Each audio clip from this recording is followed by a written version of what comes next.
রমজান মাস অত্যন্ত পবিত্র একটি মাস। এই মাসের প্রতিটি দিনের আমল অনেক বেশি গুরুত্বপূর্ণ। রমজানের পঞ্চম দিনেও কিছু বিশেষ আমল রয়েছে যা নিচে উল্লেখ করা হলো। 5 ওয়াক্ত নামাজ।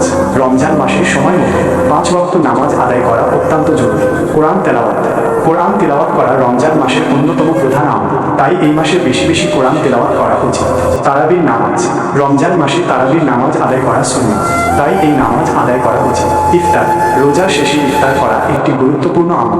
ইফতারের সময় দোয়া করা সুন্নাত। সেহরি। রমজান মাসে সেহরি খাওয়া সুন্নাত, তাই সেহরি খাওয়া উচিত।